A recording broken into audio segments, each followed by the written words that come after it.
indico para iniciantes é esse daqui, nacional. Claro que eu indico a Case, esse que foi publicado aí, mas esse é um livro de uma colega nossa, zootecnista, que é da Gabriela, tá? Corte, tá? Real. É ótimo, ele é bem amigável para vocês que querem estudar desde o início. Está muito bacana esse livro.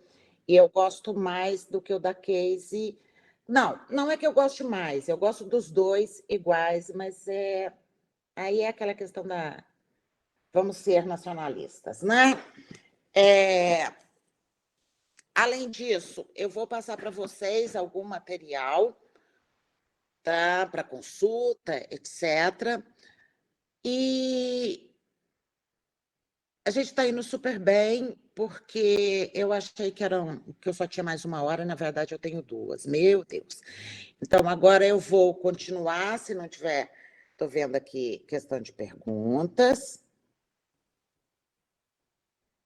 São 20 horas, meu Deus, eu estava achando que era 19. Gente, sim, sim, sim. Presta atenção, gente.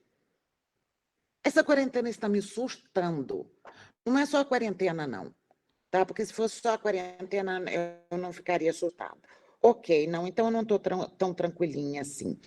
Perfeito, maravilhoso. Diego, muito obrigada pelos livros. Eu mesmo não sei se eu tenho esse segundo. Ou melhor, eu acho até que eu não tenho. Já o da Case, sim, eu tenho. Tá? Mas eu vou passar para vocês. FEDIAF, AFICO, NRC, AFICO não. Tá? E vamos seguir, então, porque agora eu estou mais... A referência do livro, espera aí.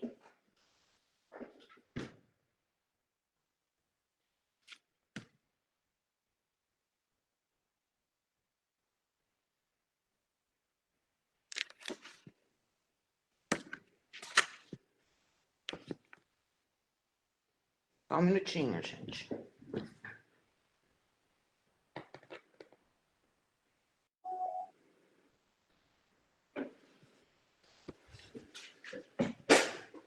Ok. Bom, sigamos, então. Vamos apresentar a tela inteira. Permitir.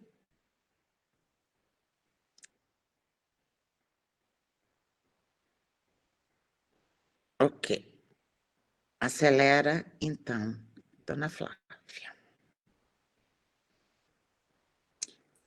Ok, gente, objetivos da alimentação.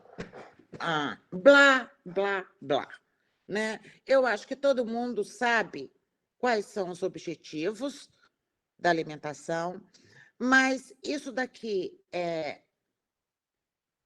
está em todos os livros de nutrição, e só um ponto eu chamo aqui para vocês: sanitariamente segura. Então, aí nós entramos na questão das dietas cruas, que eu vou falar bastante. Tem que ser nutricionalmente correta, né? Tem que ser palatável, deve agradar as preferências alimentares dos animais. Aí eu entro na questão de preferência alimentar e ração comercial, tá?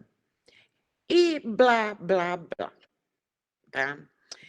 Então, agora, nós vamos falar de princípios nutritivos e nutrientes. Eu falei que eram bases, e bases tem que começar por aí. Energia não é um princípio nutritivo. Energia é uma força, e é uma força química, e depende dos nutrientes que vão estar ali disponíveis.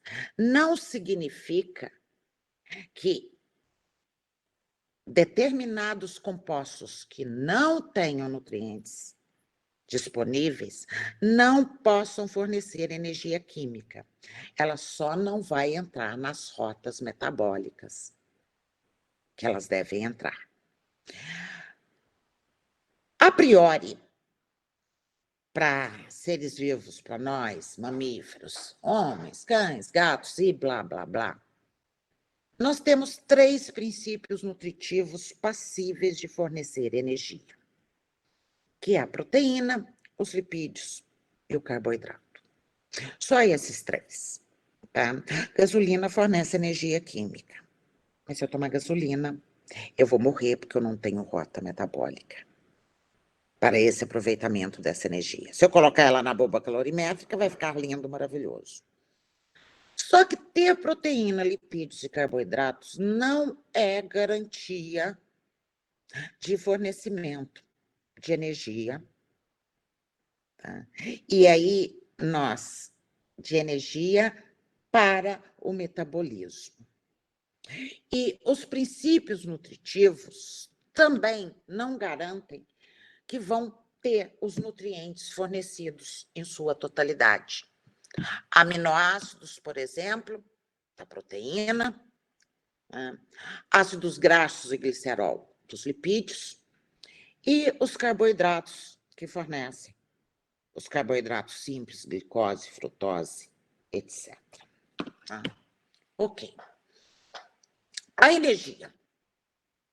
O controle de digestão, vocês viram que está intimamente relacionado à energia. Então, todos os outros nutrientes da dieta também devem estar relacionados a ela.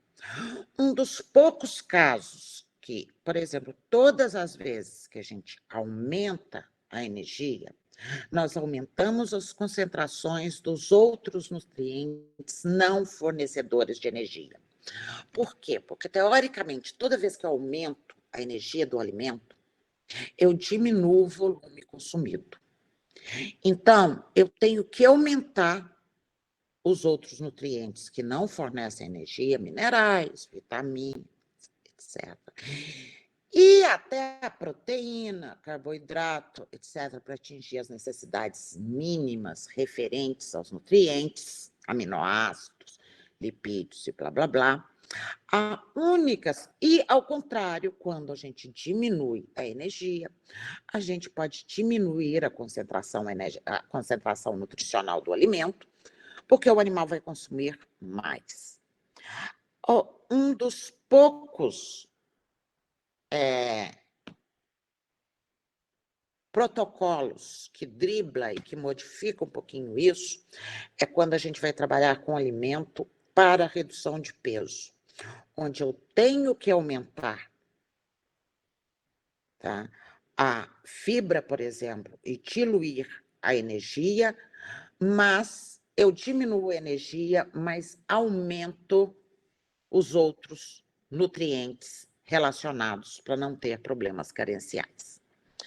Então, dietas com alta densidade energética, elas têm que apresentar maiores teores de proteína, minerais e vitaminas, porque o consumo vai ser menor. Já dieta com baixa energia e altos teores de fibra, eu tenho que corrigir com relação aos teores de minerais e vitaminas. O nível energético, então, é uma das principais preocupações nossas, por isso que é o que a gente estuda primeiro. Todos os nutrientes vão estar balanceados de acordo com a densidade energética do alimento. É uma entidade química e é uma propriedade dos alimentos quando eles são oxidados no metabolismo. Todas as energias podem se converter uma nas outras. A energia primordial, a primária, é a energia solar. E só as plantas conseguem transformar essa energia primária solar em energia química.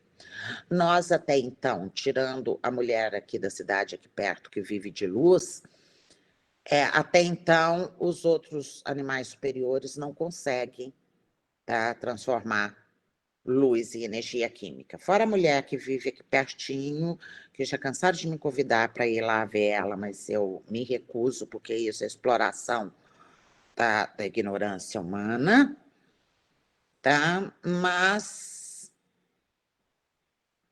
até então só plantas.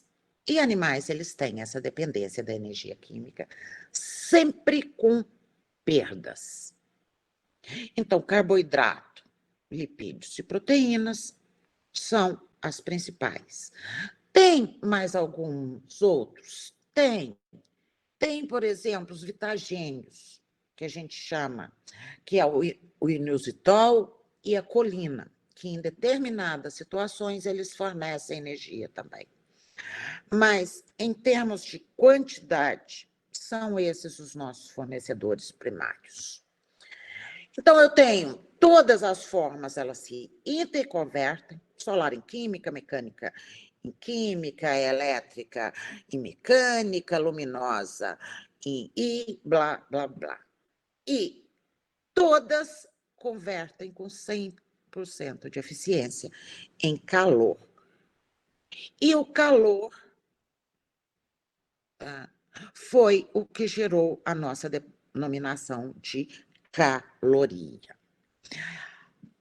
A energia bruta, ela é a oxidação completa dos alimentos em calorímetros, ou bomba calorimétrica, que tem esse nome por uma razão muito específica. Você tem uma explosão, literalmente, dentro, durante o processo,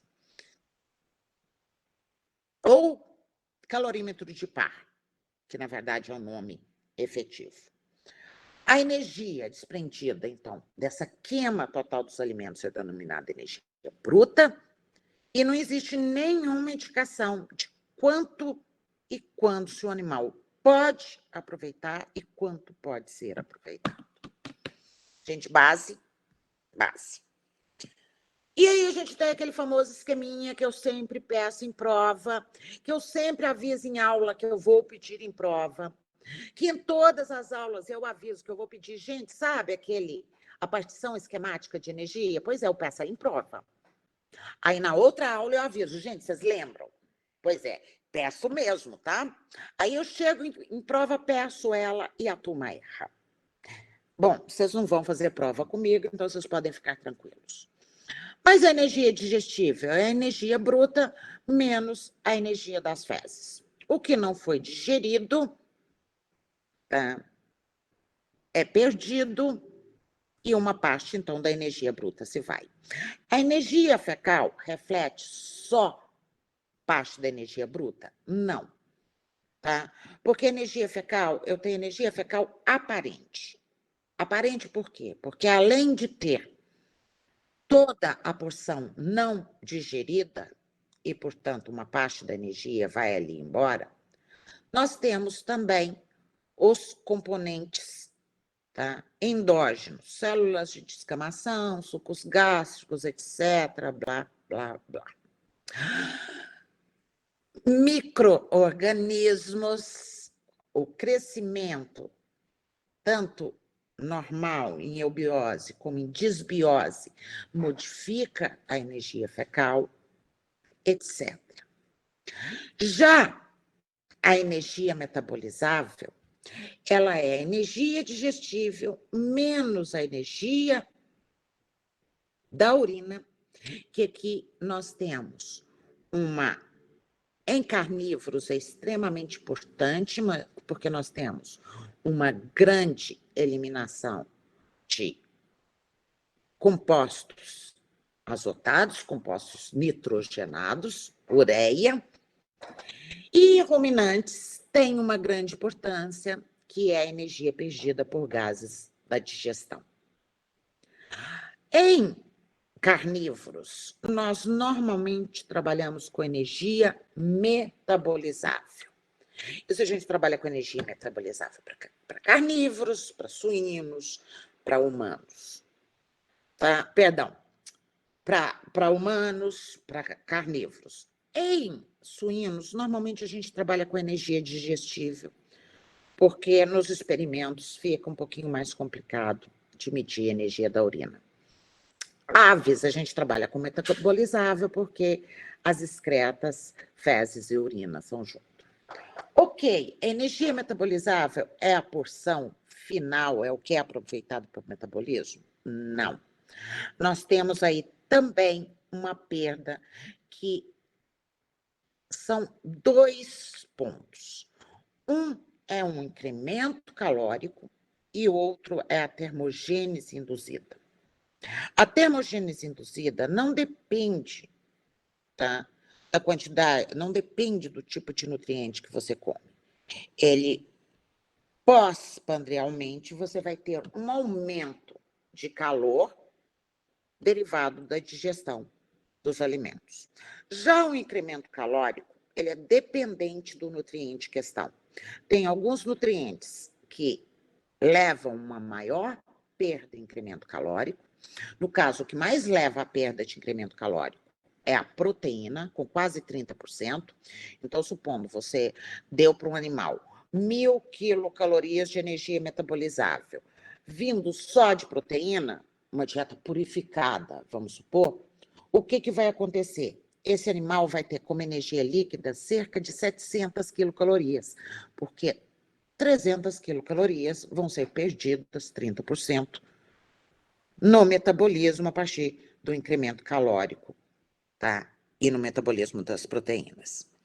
Por outro lado, o que leva a menor incremento calórico é o lipídio, somente 2 a 3%, dependendo.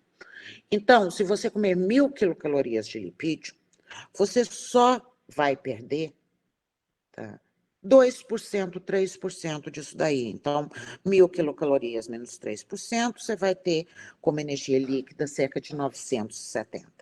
E os carboidratos depende do tipo de carboidrato, mas normalmente é uma perda entre 7% a 15%.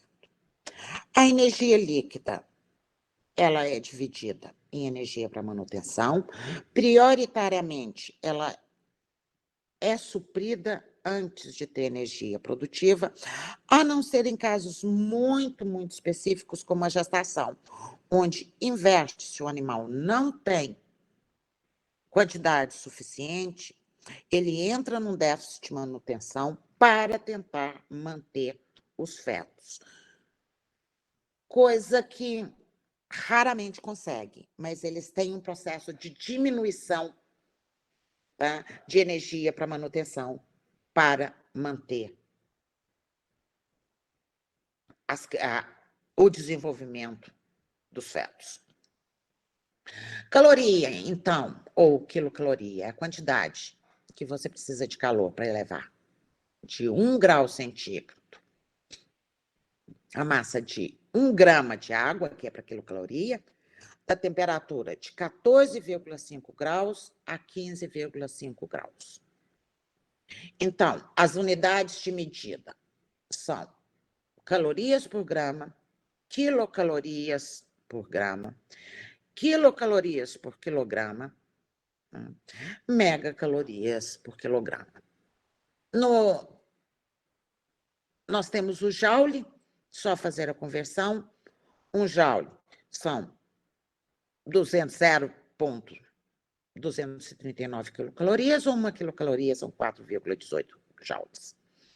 As necessidades energéticas de cães, então, a gente define em energia metabolizável, porque as perdas pela urina são muito importantes. Normalmente, a gente trabalha com ensaios em vivo, tá? Onde a gente dá o alimento, coleta as fezes, e depois, na bomba calorimétrica, a gente faz energia bruta do alimento, menos energia bruta das fezes, menos energia bruta da urina, que a gente coletou ou fez por cálculo matemático, e a gente chega à energia metabolizável.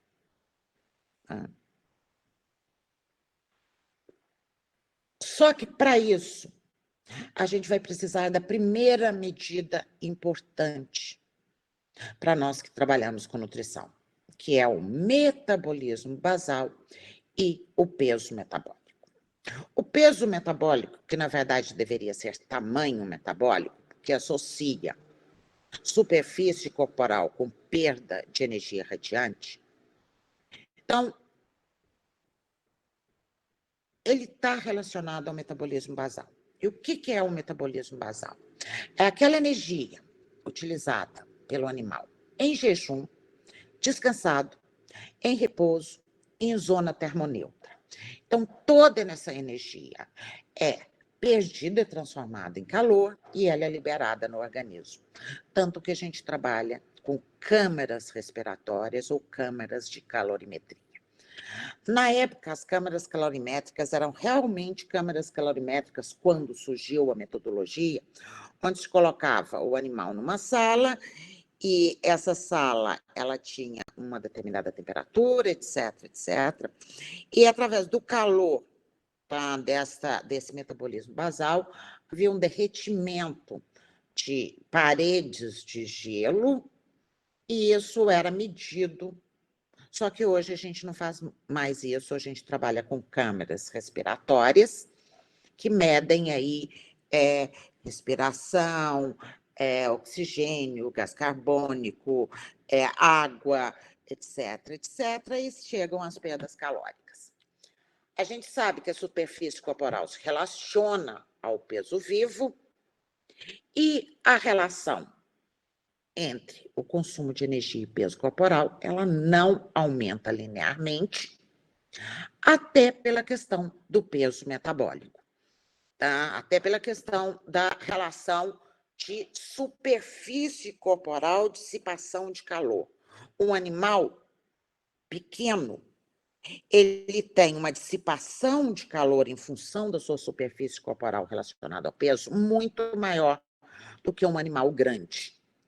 Portanto, tá, em porcentagem do peso vivo, animais pequenos consomem, em porcentagem do peso vivo, muito mais do que animais grandes. Eu gosto, em sala, de fazer as continhas de... Eu tenho uma criação de camundongo, uma de rato, uma de gato, uma de cachorro, mastim napolitano, tenho também dálmata, aí eu resolvo ter um zoológico e tenho elefantes, e não satisfeito, eu quero os cálculos também das baleias azuis.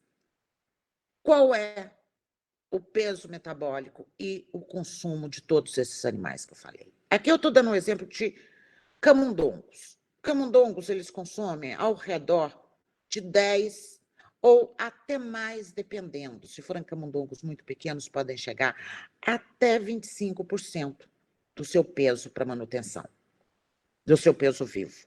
Já elefantes, ao redor de 0,5. E baleias azuis, ao redor de 0,15. 0,1, 1,2 também. Já imaginou se baleias azuis comessem em crio 10% do peso vivo delas? 5 toneladas de crio por dia, elas já estariam extintas. Então, isso também é até uma questão evolutiva. Tá?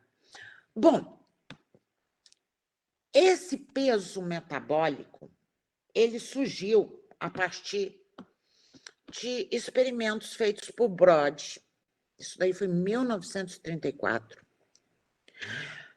Ele avaliou a produção do metabolismo basal dos animais adultos de sangue quente e chegou que essa necessidade seria ao redor, tá, de 70 quilocalorias vezes o peso vivo elevado a 0,73. Onde é uma equação não linear, ela é alométrica. O Y é a necessidade de quilocalorias e o peso vivo, então, elevado a 0,7. Flávia, 0,75.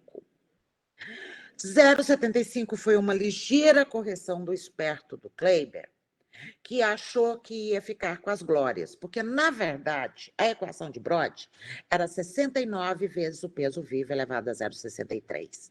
E o Kleiber corrigiu para 70 vezes o peso vivo elevado a 0,75. Mas continuou sendo a equação de Brode, que bom. Tá? Ninguém sabe desse Kleiber, a não ser meus alunos que eu falo em sala de aula, porque o espertinho quis ganhar fama em cima do Brode, que tinha trabalhado igual um louco. Esse uso do peso metabólico, ele permite comparar animais de pesos diferentes, tamanhos diferentes, espécies diferentes, não só dentro da nutrição, mas também para dosagem de medicamentos.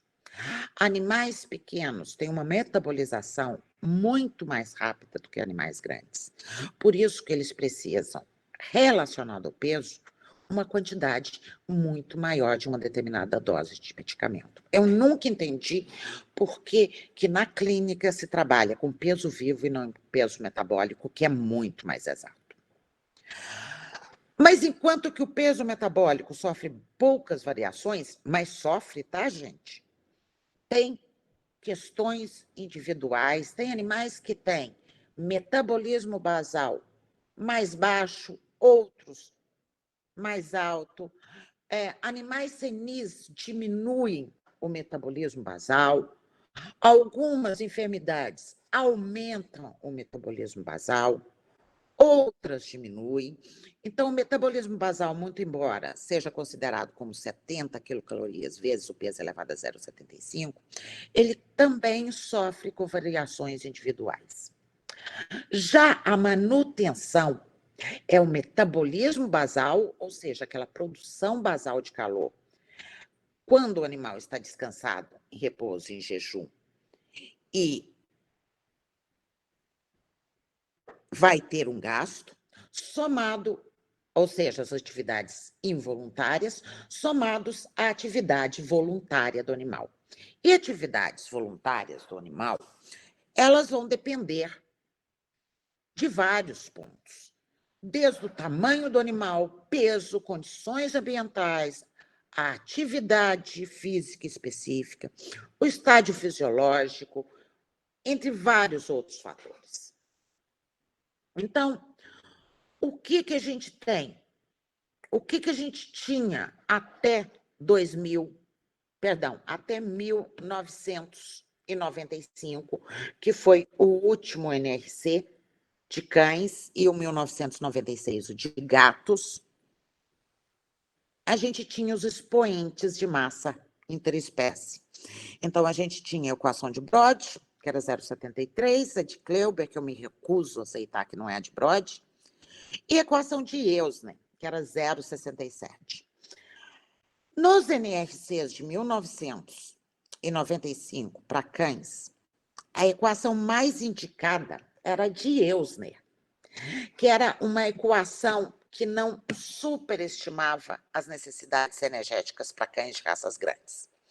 Então, até 2008, nós ensinamos que para cães nós deveríamos usar o peso vivo elevado a 0,67 vezes um fator de correção que era ao redor entre 100 a 140. Ok. Veio o NRC de 2006, que só foi lançado oficialmente em 2008, 2009, alguma coisa assim, e falou que não, que todos nós estávamos enganados, inclusive o próprio comitê, que a equação de Eusner não se encaixava bem em cães, e a que se encaixava efetivamente era a mesma de Brod, o peso elevado a 0,75. Só que aí nós íamos trabalhar com vários fatores diferentes que eles iam sugerir, como sugeriram, que eu vou apresentar para vocês. Para gatos, a gente trabalhava com peso linear, que era de 50 a 70 quilocalorias por quilo de peso vivo. Isso pode acontecer, isso acontece quando a gente tem espécies que não têm variações muito grandes de peso. Então, por exemplo, em frangos a gente já tem a energia pré-determinada, aves, né? Em poedeiras, em suínos também. Mas determinar quantidades de energia, como a gente faz para aves, suínos, etc., é muito difícil numa espécie onde nós temos uma variação de meio quilo, se pensar no chihuahua minúsculo, a 130 quilos, se eu pensar no mastim napolitano, recorde do Guinness. Fica extremamente difícil trabalhar com equações lineares. Então, a equação de Brod, a equação de Eusner caía muito bem. Eu, pessoalmente, sempre gostei mais, na comparação, da equação de Eusner para cães do que da equação de Brod, 0,75. Mas, ok, o NRC de 2006 mudou. E mudou para gatos também. Ao invés de trabalhar com 70, de 50 quilocalorias a 70 vezes o peso vivo, passou-se a trabalhar com a equação de Eusner, que era 0,67. Aí você fala, não, eu vou ter que mudar todo o meu material didático. A gente muda, eu inclusive mudo todo semestre. Hoje eu nem tenho mais material didático para dar aula, eu me levo. Já no ambiente virtual, eu tenho que seguir algumas guias. Então, tá aí o que eu falei, o NRC achou por bem que nós tínhamos que inverter. E a partir do momento que nós começamos a usar de novo o BROD, porque até 85, o NRC de 85 recomendava o BROD para cães. Depois, ele passou a recomendar o Eusner, e agora o de 2006 voltou para o BROD. Só Deus sabe o que vai acontecer no de 2030, quando ele sair. Mas as recomendações, elas são só para o peso metabólico, porque os fatores, se antes os fatores para BROD era 140 vezes o peso elevado a 0,75, hoje a gente tem uma variação muito grande nesses fatores. Eles podem ir de 85 a 250, como vocês vão ver. Não, vocês não vão ver, só vão ver quando for verem quando eu falar de manejo. Ok. Flávia, cadê os filhotes? Cadê tudo? Só falei dos fundamentos de energia. Ponto. Vocês viram de onde que vem. E quando eu falei manejo de filhotes de adulto, de obeso eu não vou falar nesse curso. Vocês vão ver que aí sim nós vamos definir os fatores. A proteína. Todos nós sabemos que a base é para aminoácidos indispensáveis. Vocês vão ver que eu sigo a escola do INRA, tá? Que é a escola francesa, tá? Que apresenta os aminoácidos como dispensáveis e indispensáveis, não como essenciais ou não essenciais, que é uma escola que coloca que, na verdade, a essencialidade a gente só tem da lisina. Todos os outros são produzidos, só que em velocidades e quantidades não compatíveis com as fases de desenvolvimento. Por isso, dispensáveis e indispensáveis. Ela também serve como aporte de nitrogênio para a síntese dos dispensáveis, produtos que contenham nitrogênio, as purinas e as pirimidines.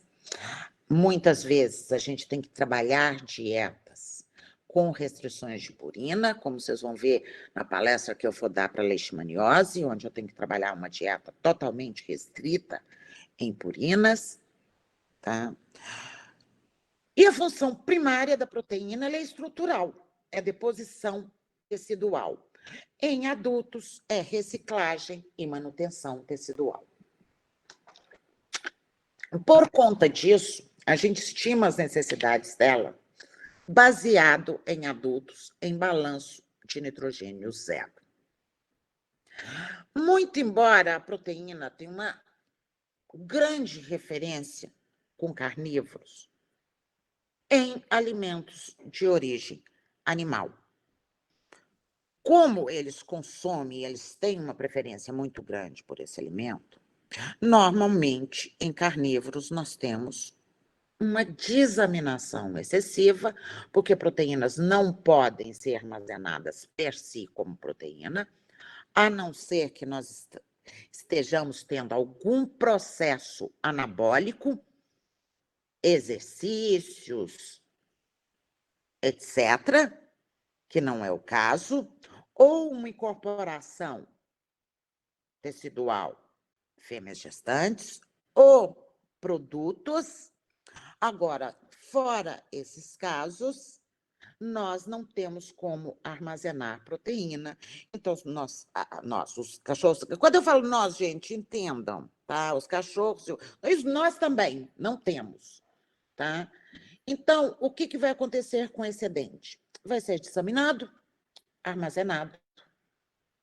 O esqueleto de nitrogênio vai ser jogado fora, o organismo tem que destoxificar rapidamente, transformando o amônio, NH3 e NH4, posteriormente em ureia, a partir do ciclo da ureia. E, então, esse esqueleto é utilizado como fonte de energia e pode até ser armazenado como lipídio, tá? Nem tanto em gatos, porém também um pouco, depois eu vou falar um pouco sobre isso. E a proteína em si não quer dizer nada. O que quer dizer para nós são os aminoácidos 24, 23, 10 são indispensáveis, além da taurina para gatos. É um princípio nutritivo que desperta muitas controvérsias, tanto com relação aos níveis mínimos quanto com relação aos níveis máximos associados a enfermidades. Hoje, nem tanto.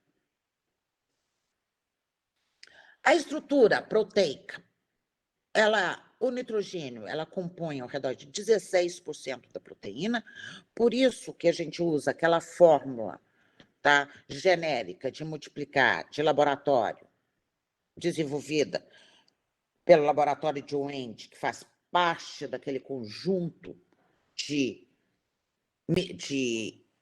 técnicas laboratoriais, que é denominado, tá, análise bromatológica, ou análise proximal, ou análise de Wendt.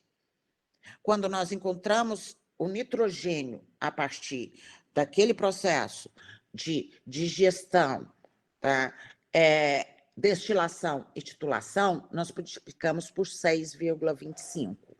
O 6,25 é exatamente daí, basta você dividir, então, 100 por 16, que você vai ter 6,25.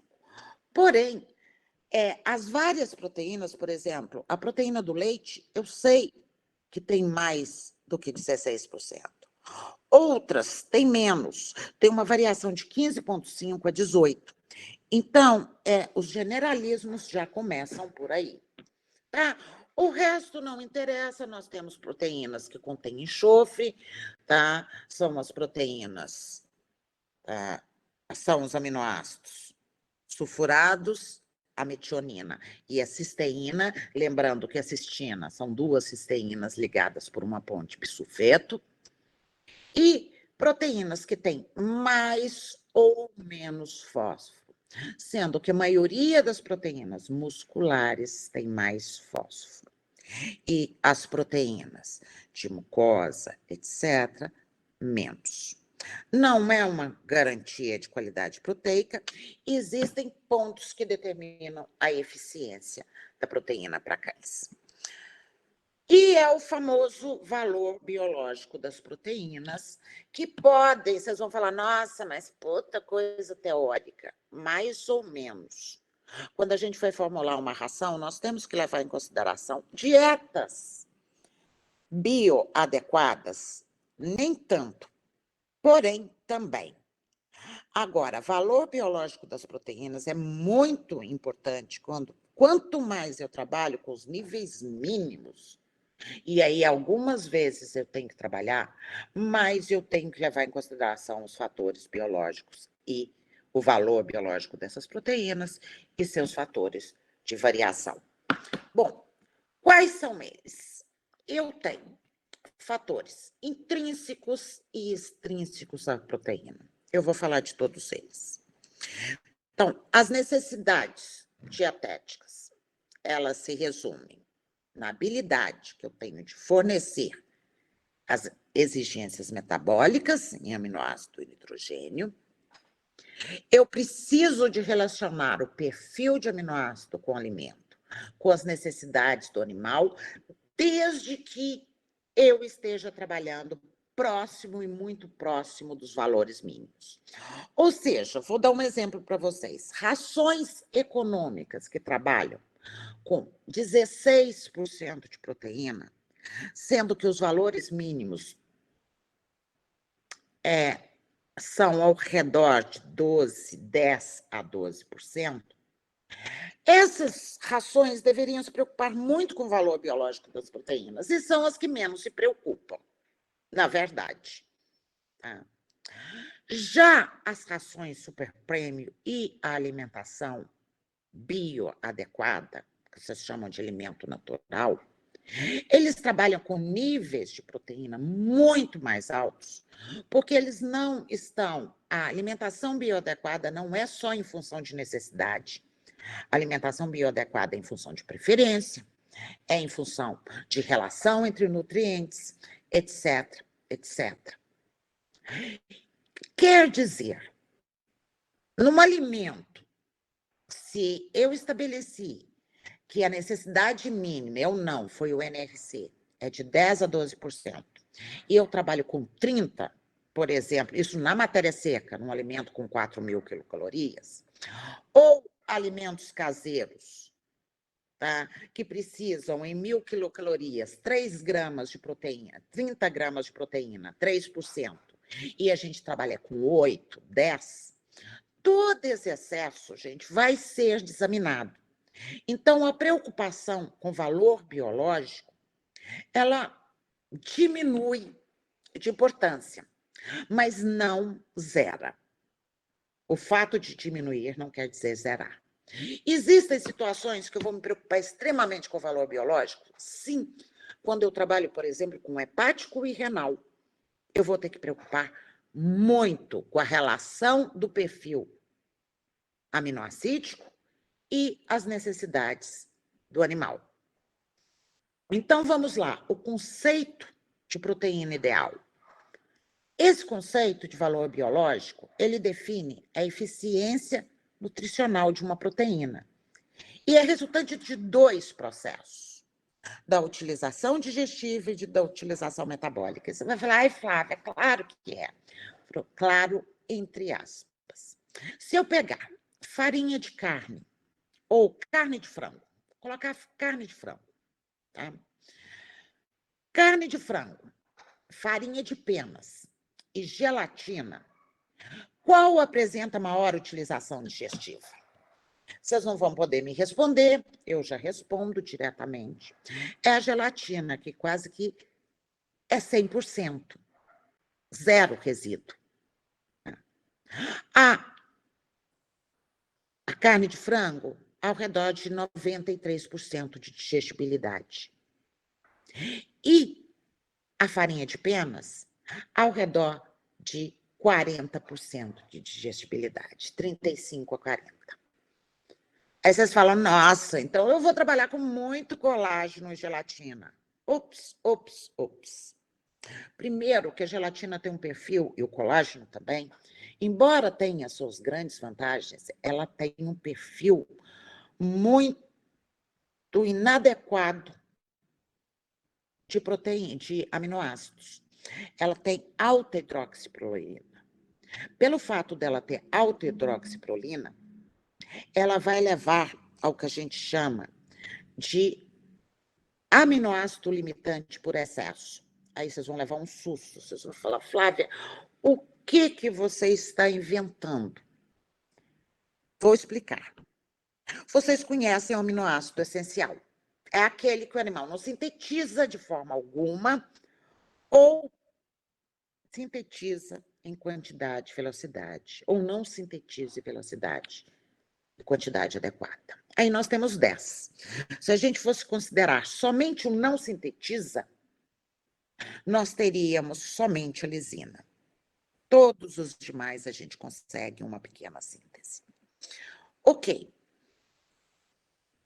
Só que nós temos critérios para definir esse valor biológico. O primeiro critério é que eu preciso da presença desses 10 aminoácidos em um dado estágio fisiológico. Tá?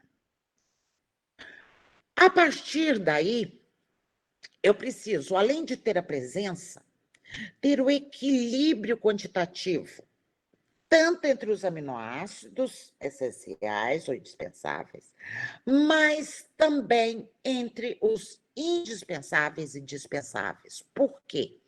Porque quando eu pego uma dieta purificada que tem alta quantidade de só dos 10 indispensáveis e comparo com uma dieta que tem a quantidade adequada mais uma quantidade de aminoácidos dispensáveis, O valor biológico dessa dieta é mais alta do que aquela que tem alta quantidade de aminoácidos indispensáveis, somente os indispensáveis. Alguém está com o microfone ligado, por favor, dá um eco muito grande para mim. Gente, ser palestrante, moderadora é chatinho, meu Deus. Eu não gosto de ser chata assim, né? Mas aí eu preciso ser. Essenciais é igual a indispensáveis, já vi. Só que a essencialidade é definida pelos ingleses e americanos, e o indispensável foi o INRA, com a mania de ser completamente diferente. Como eu fui aluna do INRA, eu acabei que eu peguei esses dois. Depende da simultaneidade de aporte dos aminoácidos ao organismo, mas não em 24 horas, gente. Isso, eu preciso que ele entre, mas não tem aquela obrigatoriedade de ser tudo junto ao mesmo tempo. Existe um time determinado na síntese proteica dos todos os RNAs, tá, envolvidos na síntese. Ok. E, além disso, eu preciso que esses aminoácidos sejam disponíveis, porque não adianta nada eu ter todos e ter uma indisponibilidade, por exemplo, quando eu tenho reação de Maillard. Ok. Vamos falar de aminoácidos limitantes que vocês conhecem. Aminoácidos limitantes está relacionado ao animal e ao alimento. Quando eu pego puramente o alimento, o aminoácido limitante do alimento é aquele que está em menor quantidade. Mas não pode ser o caso de não ser o limitante para o animal que vai receber esse alimento. Exemplo, milho. O limitante, o aminoácido que está em menor quantidade no milho, é o triptofano. Mas ele não é o limitante primário do milho quando, por exemplo, eu pego suínos. O limitante primário do milho para os suínos é a lisina. Quando eu misturo esse alimento com soja, que tem alta lisina, tá? O aminoácido limitante, mesmo que a soja tenha alta lisina, para suínos, o crescimento, dependendo do crescimento, ainda vai precisar de mais lisina. Mas vamos fingir que seja um suíno bem pé duro, tá? Como falava um professor meu, daqueles piau que come uma roça de milho e não engorda, vocês perderam, quem foi da UFMG perdeu esse professor, ele era ótimo, eu morri de rir. Sim, gente, eu sou jurássica. Continua sendo, mas para esse piau não, vai ser a metionina. Então, o aminoácido limitante da soja é realmente a metionina. Então, o limitante tem a ver com a acreção tecidual. Por exemplo, numa mistura de milho e soja, a lisina, para, por exemplo, suínos de alta performance, a lisina continua a ser o limitante. Já para aves, supre e o limitante, na verdade, é a metionina, porque a aves tem a necessidade de metionina para o desenvolvimento e a emplumagem. Só que esse aminoácido que vocês conhecem, limitante, esse é o limitante por deficiência. Só que existe no metabolismo outras séries de limitação. Outro que é muito comum é o aminoácido limitante por excesso. E aí não depende do animal, e sim do nutriente. E aí tem relação com a gente. O organismo ele pode suportar uma faixa muito grande de variação proteica, mas ele não suporta grandes variações de um único aminoácido. Então, quando eu tenho um único aminoácido em alta quantidade, vai ter uma ação no centro da saciedade.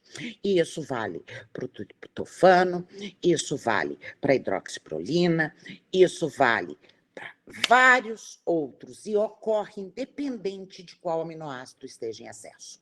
Então, por exemplo, em farinha de penas, o aminoácido que está em excesso é a cistina. Ela pode, se eu usar uma quantidade muito grande em rações de linha econômica, por exemplo, mesmo que tenha uma digestibilidade, eu acabei que eu não falei para vocês. Eu falei da digestão, da gelatina, do frango e da pena. Agora eu vou falar o que acontece com a gelatina. A gelatina, ela tem um perfil muito inadequado e uma alta quantidade de hidroxiprolina. O organismo cessa porque age no centro da saciedade e ele entende que é um processo de desaminação. Então, ele manda desaminar todo o restante por esse excesso de hidroxiprolina ou até da cistina. Isso faz com que o valor biológico da gelatina caia muito. Você pode até trabalhar ela em altas quantidades, em quantidades relacionadas com outros alimentos. Mas tenha consciência de que toda vez que você trabalhar a gelatina após as refeições, ou uma grande quantidade de gelatina após refeições, ela vai estar interferindo no equilíbrio aminoácido e levando a uma limitação por excesso. Tem correção? Tem. A correção do aminoácido limitante por excesso é simplesmente você aumentar os 2 a 4 primeiros limitantes por falta. E no caso de cães e gatos, é lisina e metionina, treonina e triptofano. Então, quando eu trabalho com algumas matérias-primas, e às vezes eu tenho que trabalhar, por exemplo, com farinha de penas em rações de linha básica, vocês vão falar, credo, Flávia. Depois nós vamos falar um pouquinho sobre esse credo. A gente sempre deve comparar seus pares. E rações de linha econômica, quando bem feitinhas, foram elas as responsáveis por melhorar o nível nutricional dos cães, principalmente aqui do Brasil, que até hoje 70% deles comem ração de linha econômica. E se não tivessem a ração de linha econômica para comer, eles estariam comendo restos de comida ou não estariam comendo. Tanto que quando me procuram, por exemplo, de ONGs, etc., pedindo, vou fazer uma fábrica de ração, etc., ou me recomendam, eu falo, olha, faz o seguinte, usa ração de tilápia, tá? Ou de peixe, e depois eu te explico por quê. E se precisar, até faça as correções. E é exatamente por isso. Porque elas se assemelham muito às rações econômicas, algumas são muito melhores que as rações econômicas, sem o excesso de impostos que a ração econômica, que as rações para cães e gatos trazem para o fabricante e para o consumidor final. Tá? Mas isso é outra conversa. A questão é que, às vezes, a gente tem que trabalhar com alguns ingredientes por questão de preço, e esses ingredientes têm aminoácidos limitantes por excesso. Uma das formas de corrigir é aumentar um pouquinho a metionina e a lisina. Tá? Aumentar os aminoácidos limitantes primários. Antagonistas. Limitação por antagonismo. É o excesso de um único aminoácido de família semelhante, isso também pode ocorrer, principalmente nos ramificados e nos aromáticos. Tá? Então, quando eu tenho um excesso de isoleucina, leucina e valina, tá? Eles competem pelo mesmo sítio. Então, se eu tenho um a mais, tenho um excesso de isoleucina, eu vou ter problemas de limitação por antagonismo. Nesse caso, eu tenho que corrigir e aumentar os da mesma família. Não adianta eu aumentar os limitantes. Isso vai acontecer, por exemplo, com a gelatina. prolina e hidroxiprolina. Então, quando eu quero estabelecer também, apesar dela ter um limitante por excesso, ela também pode diminuir a absorção de prolina. Então, se eu consigo aumentar a prolina, quando eu trabalho, por exemplo, com colágenos, e colágenos eu posso trabalhar até em rações super prêmio, com uma série de legações, eu tenho que trabalhar também, dependendo da quantidade que eu for entrar de colágeno ou de gelatina, de aumentar um pouquinho a prolina, nesse caso. E a toxicidade, a limitação por toxicidade, foi o que eu falei da lisina e da própria metionina, tá? Nenhuma adição contorna o problema, qualquer adição pode potencializar, e nesse caso nós temos que retirar o alimento tóxico em questão. Um excesso de lisina, por exemplo, leva a um efeito antagônico à arginina em gatos. Então, se eu tenho um excesso de lisina num alimento para gatos, eu vou ter uma diminuição de arginina, vou diminuir o ciclo da ureia e vou ter uma intoxicação muito parecida com a intoxicação por ureia em ruminantes, tá? Inclusive com encefalopatias. Nesse caso, eu tenho que retirar o alimento problemático. Ok. Vou parar por aqui. Eu achei que eu estava bem. Eu não estou 57. Eu tenho mais. Ok, como sempre. Tem problema não, gente. Não vou dar mais dias. Vou parar aqui meu compartilhamento. Caso contrário, eu veja que eu vou retirar mais material aqui para eu não falar, mas vocês vão ter o material escrito. Então, ninguém vai